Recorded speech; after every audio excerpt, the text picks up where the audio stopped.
All right, it's time we talk about this. Us Cav simps have taken a back seat with the release of new infantry with Bai Qi, and now the release of new archers with Chen Shu Huang, and how archers are now back in the meta with a broken commander. Cav players, those of us simps that are Cav simps, and that's me too, we got to figure this thing out because we have always had the luxury of dominating in the field, but now we're trying to just keep up. So stick around because we're going to go through the predictions, what's going to happen with Cavalry, how it's going to work out. So hold on, baby, because we're going to get through this together.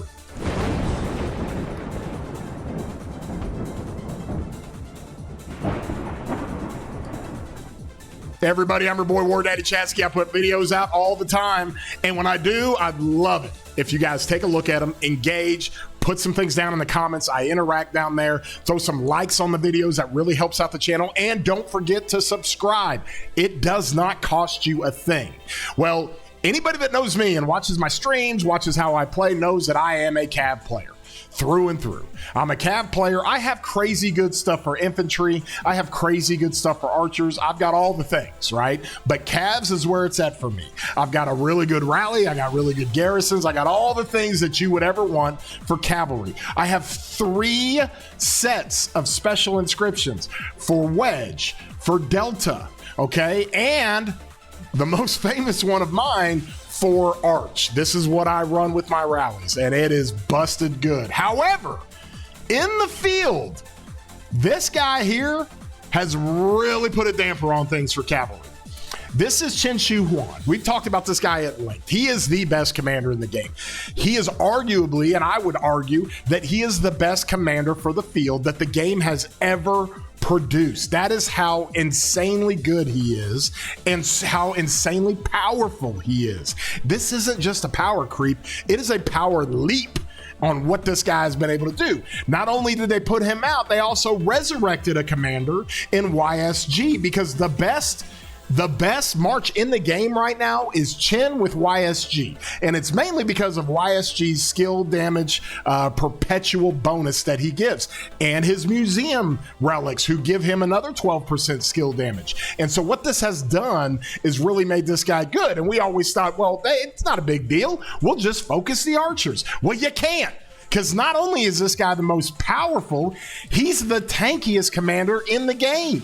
Like, straight up, you can't argue with it. What this guy does to decrease normal damage, and then what he does when he literally takes the smite, the skill damage, the smite damage, and the skill damage, the smite damage, and the combo damage, and then he mitigates that by 40%. Okay, he mitigates it by 40%. That's insane. That's like an insane proponent to what this guy does. He is so tanky. You can't just focus him. He's going to sit there and take damage and dish out damage at the same time. He's not necessarily the prickliest character or the prickliest commander, but he just dishes out so much damage every second that even if you focus him, it takes you forever to kill him. Meanwhile, everything else is killing you. So this guy is insane. Okay, for infantry, we got a partner with Luce. This dude is off the charts, okay? We got Ragnar back at the turn of the year, and Ragnar is extremely strong, okay? And so we've got good stuff for infantry. We've got now good stuff for archers. Imagine being in a world where Zhuge and how powerful he is the second archer march. And that's what you have to do. Like, literally, I'm a player that only ran 1 archer march with Zhuge and Herman. Now I'm running 2. Now I finally get to use my second archer set. I haven't used this in 4 KVKs. It's been a long time, but now it's back. And so what does that mean for cavalry? What are we gonna do?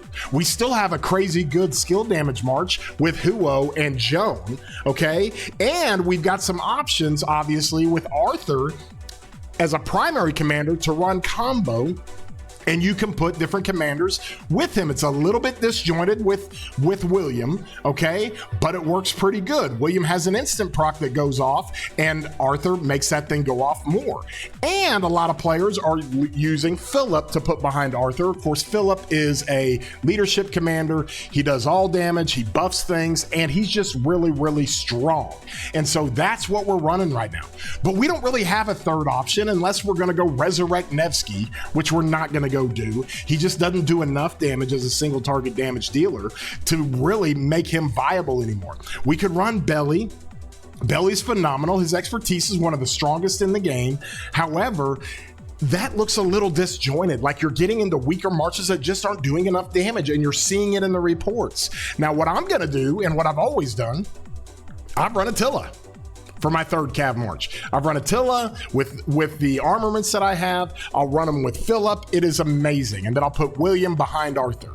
But any artifact KVK we get, I can put any smite commander I want behind Attila, and it murders everything. It wrecks. I can go put Luce. I can put BQ. Last KVK, I ran CJ behind him, and it was my best march. Attila CJ with the artifact. CJ is really, really cool. He's become one of my little favorite commanders. I love his third skill. Love it. You don't even have to be hitting anybody and this thing fires off. And so we have options there, especially in artifact KVKs. What I'm gonna test and what we're going to figure out, I've got my boy Stafford testing it tomorrow in the altar of where he's fighting. We're going to test Bertrand behind Attila. And if it works, and it should, because listen, whenever it comes to a smite commander with an artifact behind Attila, and whenever it comes to a combo commander, that should work as well. It's the same philosophy. Any combo damage you do is going to be enhanced by Attila's first skill. So we're going to find out if this works. If it does, then look out. The road is paved for Cavalry to come back and come back in a big way.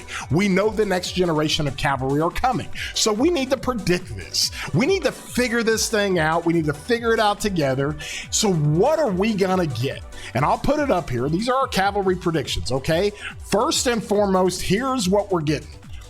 We are gonna get a combo Garrison commander for Cavalry, okay? Real simple and easy. We're going to get a combo Garrison commander for Cavalry. They're going to be on the MGE. And what we're probably going to do with this commander, okay, is we're probably going to put him behind Attila and run straight Cavalry in a Garrison. Because if it is a combo damage commander, much like Subutai is for the rally, you have to have Attila primary. And Attila will enhance those combo attacks. Okay, you can see here, combo attacks damage is affected by bonuses to normal damage. Well, Attila has a ton of that. So like it or not, Attila's staying around. And when this combo Garrison commander comes out, he's going to have to rival the new Archer commanders. This guy is being released today. When he gets released, we're going to do a huge stream to test him out. I got a whole bunch of people involved. It's going to be a lot of fun.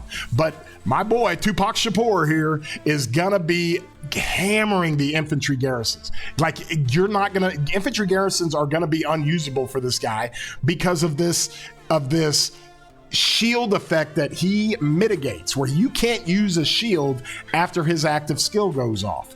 And all infantry commanders, all infantry garrisons have shields. Like they all do. Tokugawa has got a big shield. Gorgo's got a shield. Hera's got a shield. It's crazy what infantry commanders have because it is gonna be a wrecking ball. Martel's got a shield if you're running him. Tokugawa, obviously, big shield from Tokugawa, okay? You got all kinds of stuff that are just gonna get cut through and cut down. So the new commanders that are coming out are really gonna be pretty insane, and the new rally commander for archers is gonna be very, very good against the infantry commanders. So what else is going to happen is that they're going to release this combo Cav Garrison, and it's going to counter the archers. Cavalry always crushes archers, and they're going to build it for that, and they're going to do it relatively soon. Okay, we're getting commanders in next gen at a fast pace, and so that's the number one thing. The second thing, we're going to get a combo field. And judging by how they power crept with BQ and they did a power leap with Qin, and the archers, we're going to get a big time combo damage commander to put behind Arthur. And it's going to change the game for Delta, because right now we're using Delta. And Delta's kind of disjointed a bit because we don't have a second combo commander to put Arthur with, but we're going to get one, and it's going to be broken.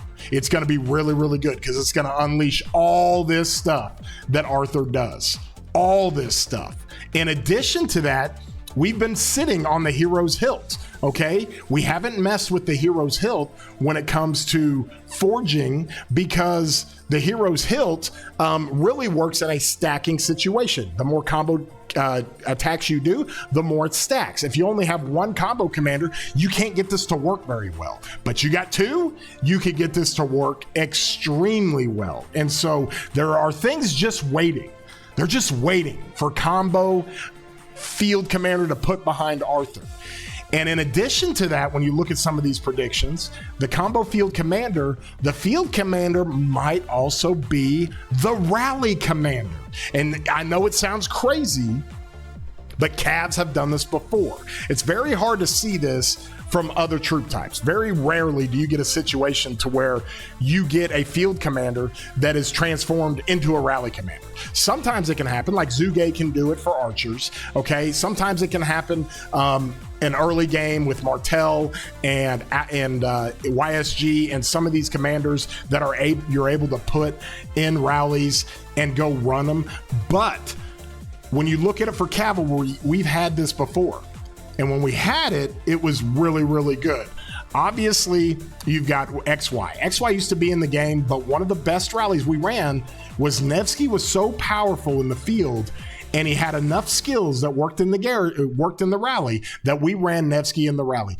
People still run Nevsky today in Artifact KVKs. If they want high skill damage marches, they still run Nevsky in the Artifact KVKs for rallies. It's still used. Sometimes people still run Justinian with Nevsky, okay? And so we have had a commander that is so busted in the field and his skills all translate to the rally that we can use him, and we did for years. So don't be surprised. Do not be surprised if they give us that combo field commander and then that commander is being able to be used in the rally with Subutai. That would be fantastic. The last thing we're looking at is commander transformation. Now this is a big deal because the reason why Pincer was like unbelievable when it came out was because we had so many Smite commanders already. We just didn't have a Smite tree. We had the attack tree with Luce, but we didn't have a Smite tree. So when you look at this, we had this attack tree with Luce, and it's a pretty good tree. You can run Luce primary and be fine. But Luce was a Smite commander. He and Gorgo were the first two Smite commanders. They did Smite damage. Now these commanders are almost 2 years old. Well, since then, they've given us Scipio Milianis on the rally. They've given us William Wallace. William Wallace is a single target Smite commander, and he enhances things insanely for whoever he's with if you're dealing big Smite damage. And so with that, they also did something for K2. And when they did it, they transformed CJ into a Smite commander. This dude used to be a skill damage commander, single target. Now he's an AoE Smite commander. So they've done this transformation before. Now the thing with the infantry is that they already had all these Smite commanders. People have been running Smite marches for almost 2 years. And so when they came out with Pincer and they came out with these different things for Smite, it was primed and ready to go. The hard part for Cavalry is that we don't have any combo commanders. We got Arthur and we got Subutai, and that's it. You can't use Subutai in the field. So we're all kinds of disjointed. Now, they did do something really good. They made Arthur, if you use him as a secondary commander, you can put him behind Huo, and it's a crazy good march. It is still meta. It is still really good. Huo and Arthur is off the charts. But Arthur's a skill damage commander when he's secondary. But we don't have enough combo commanders. So what did they do? They took Bertrand and transformed him just like they did CJ. And the only problem was Bertrand still isn't great. He's still at a K2 level. Now you can use CJ in certain things at the end game, and CJ really, really does well if you're running 3 infantry marches. But Bertrand is pretty good but he just hasn't been that great to just go slam dunk, put him behind Arthur. And so we have like 1.5 combo commanders. Like, we don't even really have that many. Meanwhile, we got like 6 smite commanders. And so Delta hadn't even been unlocked.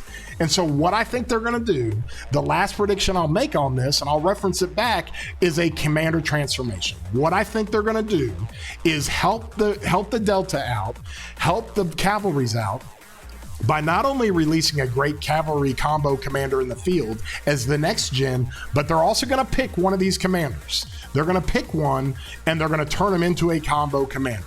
And I don't know who that is. Easy ones are like Khan. He needs a little bit of a rebirth, and his rage requirement of 950 that goes down a little bit with his skills. He's always kind of been primary. Well, you can't really run him because Arthur has to be primary. So I think they maybe change him up if they're going to use him. You can think of others. Belly is a prime candidate to be a combo commander. Okay, he does big single target damage, and obviously his expertise is cooking. It is great because it forces the target to take 12% more damage when it's surrounded. And so he's a good candidate. XY honestly is a good candidate. He was always rapid fire. And so with that being said, don't be surprised if they help out the cavalry by not only releasing a next gen field commander, but they also transform one of the old commanders into a combo commander. Like if they transformed Joan is still great. You can still use her today, and she's not like at the top of the meta anymore, but she's still really, really good. But now all of a sudden you make Joan a combo commander, that might change some things. So they got to be careful though, because you still got to give us skill damage commanders or keep skill damage commanders to run with Huo. And so I don't know, maybe Nevsky.